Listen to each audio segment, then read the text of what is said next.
Christopher Hitchens is here. He is a contributing editor to Vanity Fair and a visiting professor at the New School.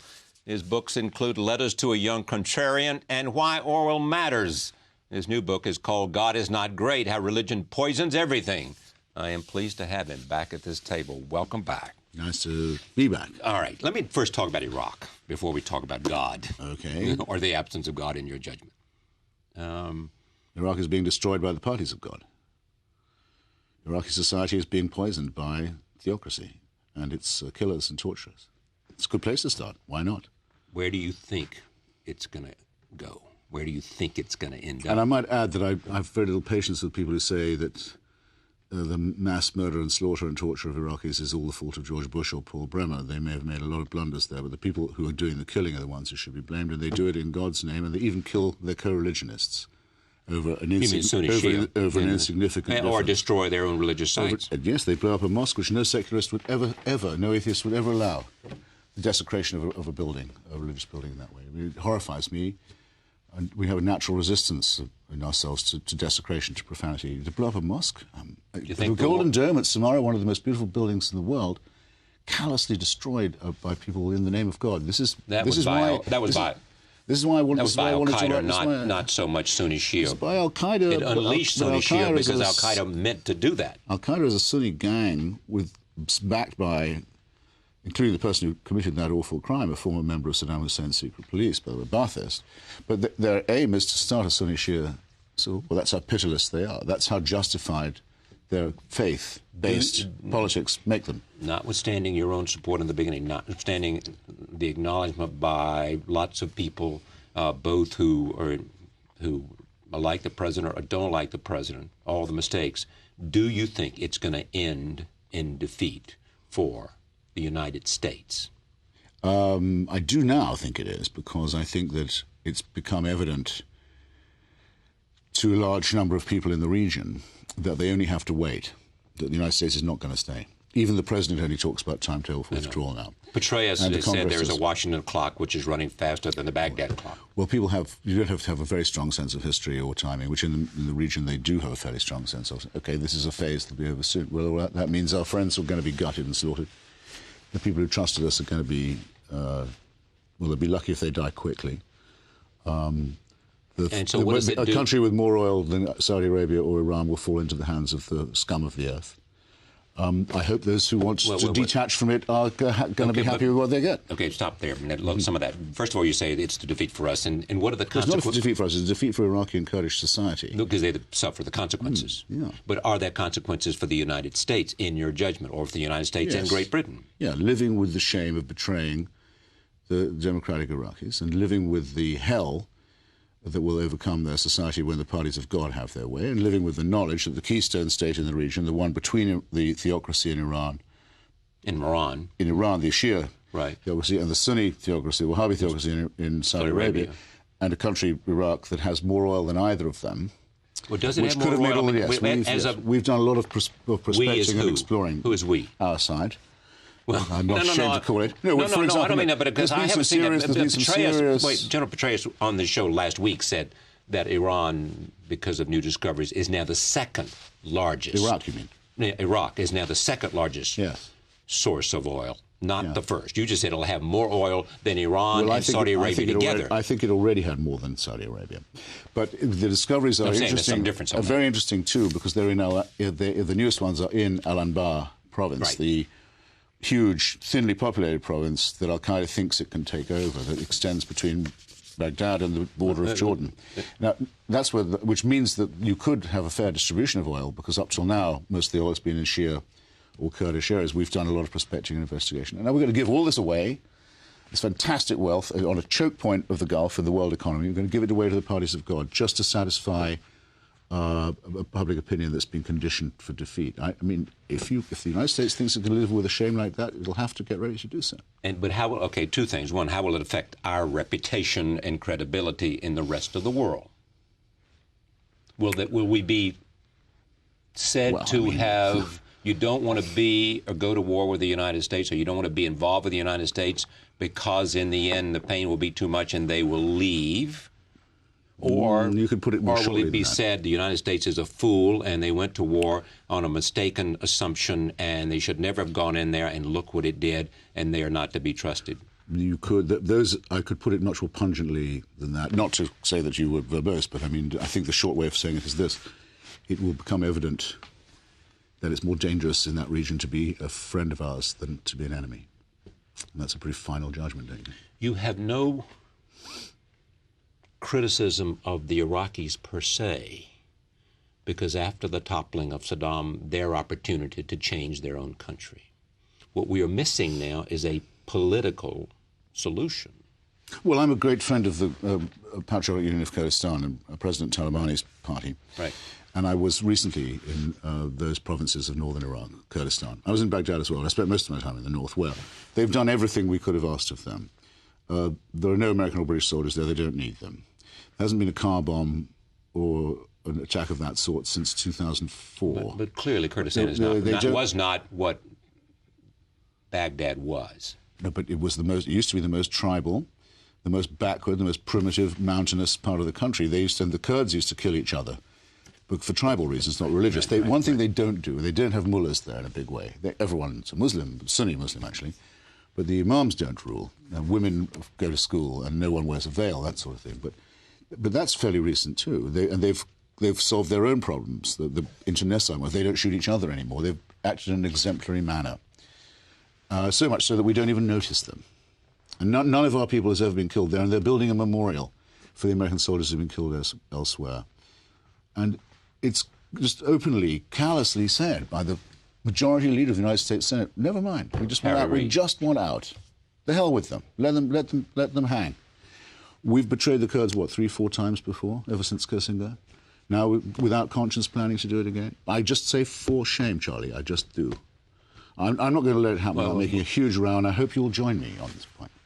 On which point? To support the Kurds? We cannot abandon the nascent democracy that we have certainly helped to come to in Kurdistan. 1/5 of the country, yes. We can still hold that up as an example. We can say to the other Iraqis, you're free to follow this example if you like, or you can go with God is great, and you'll see what will happen, the Talibanization of what was once a civilized country. The Talibanization. Will Iraq, in your judgment, become a failed state? Well, I have to say that in some ways it's always met that definition, in that it's a somewhat confected country, created by Winston Churchill in not his finest moment, and cobbled together a bit. Right. It's almost, but that's not what we mean by failed state. By failed state, we need a place where there's no central authority, and people like Al-Qaeda can, in a sense, if you mean live and find a haven. A failed state on the order of Somalia, say, yes, it could become that, is becoming that now. And will in the middle of the Middle East, bordering with Iran and that if we can't. Syria Iran. and yes. Jordan. Yes. So it could be a Rwanda on the Gulf or a Somalia on the Gulf. That's not just a failed state in its own terms. It's a huge civilizational failure that for us to allow this to happen to a keystone country in society. We shouldn't even be considering it. But in fact, people can't wait for it to happen fast enough. Why do you think you've been so unsuccessful in being able to convince your intellectual friends to come to the side you're on? Oh, Charlie. I think for this reason, everything that went wrong or has gone wrong, is indeed going wrong in Iraq, is, in my opinion, the result of having postponed the intervention for so long. If Saddam Hussein had been taken out in 1991, we would still be complaining about the losses we took and the chaos that was caused by it, but we would not realize what we'd saved ourselves from. We wouldn't realize that means Iraq doesn't go through the next 10 years of sanctions and misery and social implosion, civil war, disintegration, all of this, from which we may not now be able to rescue it. But we could not ignore our responsibility. Iraq is a major American responsibility. We've acquired major responsibilities and debts there. We've made major promises, created major messes that it's partly our responsibility to clean up. Intellectuals, I think, perhaps aren't that keen on that argument. They basically wish that they never had to hear about the place. Come on. I mean, that's what most people wish. Couldn't we have skipped this whole thing? Answer, no. Have to face it. Which goes to the core of your belief that America should use its power to knock off bad regimes wherever they see them. Yes, because our existence is incompatible with theirs. Not on a moral crusade, so to say. At some point, they will overtake us. We've always found out that in the end, we cannot coexist with psychopathic, aggressive, expansionist, totalitarian regimes. We've usually waited to see if we could do this with anything short of war, and it's got worse because it's been postponed. So whether it's Nazism or communism, in the end, you have to compete. And if we'd done this to Saddam Hussein in 1991, we would be living in a better world. We just wouldn't know it, because we wouldn't know how much worse it would have been putting it off. But did you think Saddam Hussein per se was a threat? Or just simply was a guy who was on a human rights record, was a tyrant and deserved to be overthrown because he engaged in his own version of genocide? Well, the case for that would be complete on its own terms. For any country that had signed, as we have done, the Genocide Convention, which mandates intervention either to prevent or punish genocide, that would be complete on its own terms. But he'd invaded two of his neighbors. One of them not even invaded, had occupied, taken over, annexed. Kuwait, and he was kicked out of Kuwait. And in Iran, and that war was over. That war was over, and he was in a weakened state. Restless pursuit of programs of weapons of mass destruction, and a detail often overlooked, the personal paymaster and armorer of the suicide bombers among the Palestinians. Well, he gave gifts of $25,000 to families of suicide bombers. Undermining the al-Fatah PLO leadership, supporting everywhere he could the most extreme jihadists and fundamentalists. People think he had nothing to do with jihadism. He had everything to do with jihadism. Financing the man who murdered Leon Klinghoffer, when arrested, Abu Abbas, when detained by the Italian police, had to be let go. Remember? Yes. Why was he let go? I don't know. It's pretty odd. The guy just hijacked the Achille Lauro and rolled an old man's wheelchair off it. Why was he let go? Because he was travelling on an Iraqi diplomatic passport. Clearly, diplomatic passport. I don't want to. Okay. Because of time. I mean, are you clearly arguing that the president, who now says there was no link between? Let me just stay with the idea, because everybody will email me on this point. I bet they will. You're not suggesting that there was a link between Saddam and 9/11, which is a different issue, are you? I know that the man who blew up the World Trade Center, who mixed the explosives for the 93 bombing. Yes.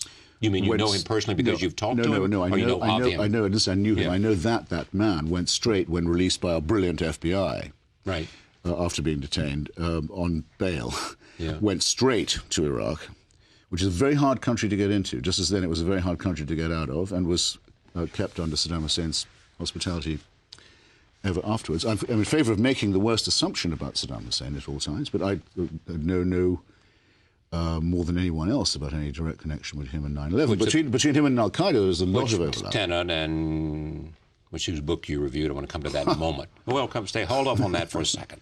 But the president and almost everybody else stepped forward and said there was no 9/11 Saddam link. Well, they were not arguing against anyone who said there was. Most of the commissions coming out say that when in fact there was contact between, say, Saddam and perhaps Al-Qaeda, but there wasn't any collaboration. You're suggesting something different? No, I make 2 points. One, we know of very direct operational collaboration between Iraq and, oddly enough, the Al-Qaeda affiliate in the Philippines, the Abu Sayyaf group, directly supported by the Iraqi embassy in Manila. What has Iraq got to do with the foreign policy of the Philippines? Why are they interested in trying to create a separate Muslim state in the archipelago? Why are they one of the oldest causes of Al-Qaeda? I don't know.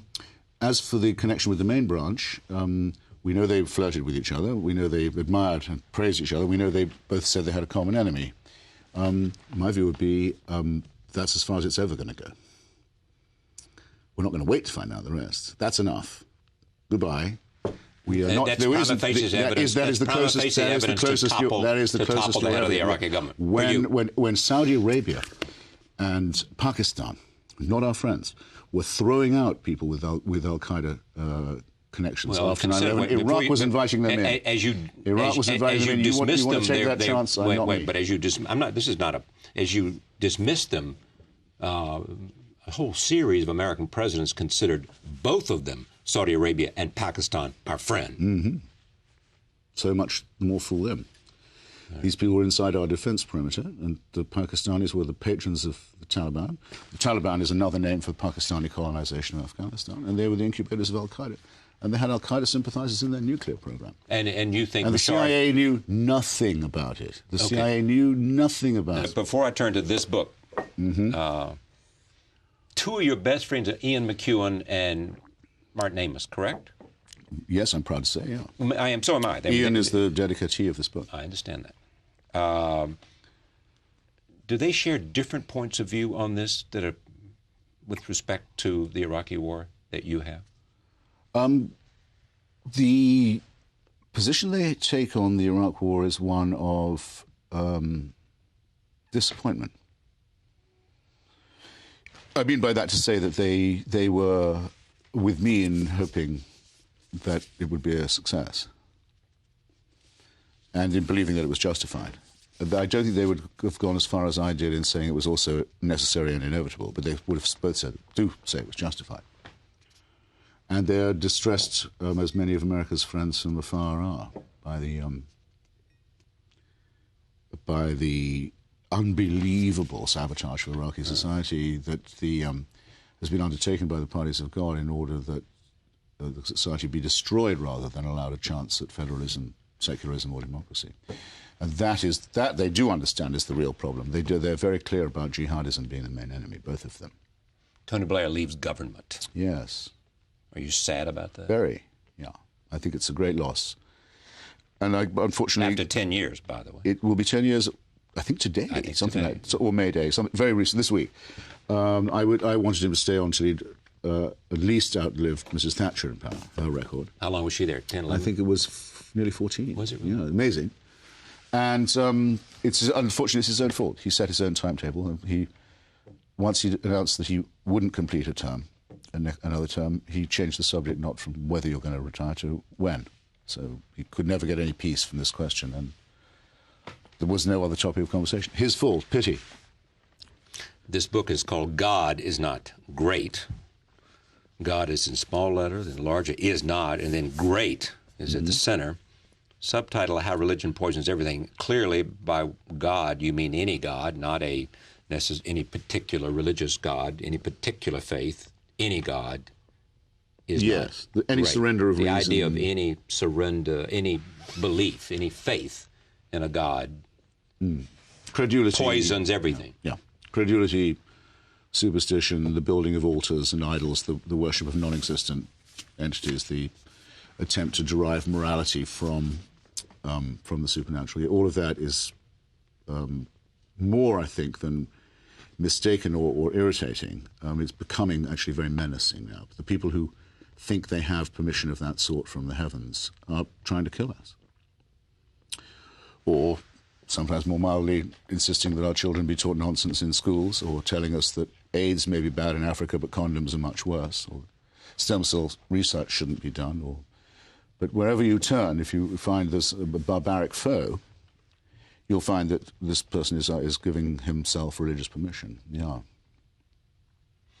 Do you find it interesting that if you just take those who believe deeply in a God are more likely to be, in your judgment, militaristic? I don't want militaristic, but they think they have to be fanatical. I'll tell you why I say this. Because I think you yourself are a person of faith of some kind. I mean, I don't know what it's like to be that, but if I thought that there was a personal saviour of a divine kind who was interested in my creation and followed my life and cared about it and would redeem me and give me an eternity in paradise, if I only obeyed a few simple rules, I would think it would make me very happy. I mean, it would be a source of infinite contentment to me. It doesn't seem for lots of people it does, though. No, for lots of people it does. I dare say it does. But I don't think most people live in fear. They live in love with respect to God. Well, I would like to think that too, but you couldn't prove it by me, because the way I meet them is they come to me and say, I can't be happy until you believe it too. Well, yeah, that's part of it. I'm not going to teach my children about the virgin birth. I want your children to. Now, I'm sorry, now it's not a division of opinion. Yeah. It's gone beyond that. We can argue about whether virgin births are a good thing or whether they would prove that someone so born had better opinions, more believable opinions, which of course it doesn't. But that's an interesting argument. I could have it all night. I really thoroughly enjoy it. We should do it more often. But they won't leave me alone. They won't. And that makes me nervous, because it makes me think, well, I don't think they can be very confident in their beliefs then. They can't yet be happy. I don't believe it yet. As part of the promotion of this book, are you spending a lot of time? Is everybody who has a television program wanting you to sit across the table from somebody who's a believer? Yes, we're spending most of the first swing of the tour is in the South, and we've issued successful challenges wherever we go to, or I should say we, that's my publishers and I. I'm not using the we in the royal sense. I have said I'll debate any professor of theology or any priest or rabbi or imam anywhere. And they've all said, yes, we have a challenge in every city now. Oh, is that right? Yeah. I read this review yesterday. Jack Miles is distinguished professor of English and religious studies at UC Irvine. You've obviously read this. Sure, and I've read Jack's biography of God. And? I was a bit disappointed with his review because it began by flatly misstating what I say in my book. I mean, he starts by saying, fighting the good fight for atheism isn't as easy as it looks. The fighter must on one hand proclaim that religion is fading fast and for good reason, yet on the other rouse fellow or prospective atheists to be on guard against it. And I start by saying it's not fading and it never can. It's ineradicable. I can't believe... I'm not the worst or most opaque writer in the world. He cannot possibly have mistaken my purpose. I say repeatedly, Freud is right. Religion is ineradicable. It cannot fade. But it can be brought under control. It can be domesticated. Why has it survived? Jack Miles' review is complete. I'm afraid, I hate to say it for such a learned fellow, it's a worthless one. I mean, he didn't get the main point of the book. And why has it? I mean, reviewers make this point left and right. Why has it survived as it has? Well, the essay that I quote is the Freud on the future of an illusion, where he says, look, it comes from wish thinking, which is a very strong impulse in our cortex, that the wish is father to the thought. We don't terribly want to die. And religion says, well, you don't. The connection between what it preaches and what people might want to hear is too intimate to be overlooked, I think. And I think it gives the atheists like myself a slight advantage in an argument, in that I'm not thrilled at the prospect of being annihilated. I don't look forward to it. I'm not bored by the idea, but I can't really see that it isn't going to happen, or that an exception will be made in my case if I agree to have myself circumcised or suck on some wafer or obey some other man-made injunction. I can't persuade myself that I'd be redeemed that way, and I know that millions of people can't either. But millions apparently can, and they're the ones I'm arguing with. You have carried this idea with you for a long time. Yes, it was the first real intellectual discovery that I made. I couldn't believe what I was hearing in Sunday school. As soon as I say this, you're going to jump me. Why has it taken you so long to write this book? Well, you know, you and I say every time we've met, at least some of our conversation has always been about faith and non-faith. I mean, I've been writing chapters of this book, articles. Well, our conversation is always decades. Our conversation with you, which I think have been very good, by the way. I think so too. Is always about what do you believe. I mean, yes. When you come to this table, I want to know who you are, what do you believe, and what are the consequences, and what's the argument for and against where you take your stand. Early chats was about my book on Mother Teresa, for example. Yeah, we did. We had that. Yeah. Where I took on the religious, what I thought was their strongest. Well, we also, Jefferson, you were here. You've been here for every book. If I do not invite you for a book, then you call me up and say, you didn't invite me, because I can't remember any of them we haven't invited you here. I'm sure you've never let me down. And a lot of it has been, I've been writing this book all my life. It's not so much letting you down, I don't want to let conversation down. Thank you. Well, almost everything that I write is in one way or another against the faith-based view of life. And this might be the moment to say that, you see, people say, well, in that case, where would your consolation be? Where would your higher feelings come from? When I say, you know, we have a not too bad tradition of Democritus and Epicurus and the Greek philosophers who discovered the world was made of atoms, and the great humanists who, like Spinoza, who said that there may conceivably be a supernatural entity, but he doesn't intervene in your daily life. What did Einstein say about God? Einstein took the same view. He was a Spinozist, actually. He said very, very directly, he said, the universe is so marvelous that he said, you believe in God because there are no miracles. Right. It's because the thing itself is miraculous, the order, the symmetry, the beauty of nature and science. That's interruptions in this. Miracles are for conjurers. The wonderful thing is, but that's not where you are. And he said, but it's so. He said he couldn't bear the thought that there was not a power. But he said, this God, it doesn't care. He doesn't bother with our lives. He may not even know we're here. He was a Spinozist, but he's there. But Einstein was a great secular humanist, moralist who witnessed for. You've probably had Walter on by now. I have. It's a great book, I think. Right. I'm very envious of it. Envious of Walter's book. I'd love to have written a book on Einstein. I have a lot on Einstein in my book, but it's not as good as Walter's. Yeah. Here's a subject, I have to go, but here's a subject for another time, which is, we've touched on this before. It is how you make the choices you do. You wrote a book on Jefferson. Now this, what is the common theme that connects the things that you feel powerful enough to write about? A, your two great friends, Martin Amis and Ian McEwan, are novelists. Well, I'm not able to write fiction. I don't have the gift for it, or anything remotely like it. By the way, I think I know what separates fiction from non-fiction writers, by the way. Which is? I think people I know who write fiction usually have a good understanding of music. And I don't, really, at all. And so it's true of a lot of my non-fiction writers. We're not musical. I think that may be the crucial faculty for poets and novelists as opposed to essayists like myself. On the other point, these subjects tend to choose me, but they all come from the same wellspring. The people I admire are the great skeptics and non-believers like Thomas Jefferson. And my next subject, Thomas Paine, author of The Age of Reason and The Rights of Man, George Orwell, Charles Darwin. Well, I'm not clever enough to write about Charles Darwin, but yes, a tremendous hero of mine. Had lunch yesterday with his great-grandson, Matthew Chapman, who you should have on, who's written a beautiful book about the trial in Dover, Pennsylvania on the intelligent design scandal. Right. So these subjects, in a sense, pick me. And if you want to write about America, which I do, that's why I moved here, it's the great subject for a writer, then in effect, you're always writing about Thomas Jefferson. He was a great nation builder. He was the author of our Declaration of Independence. He was the man who doubled the size of the country with the Louisiana Purchase, man who set off troops for the first foreign war against the Muslim pirates in North Africa.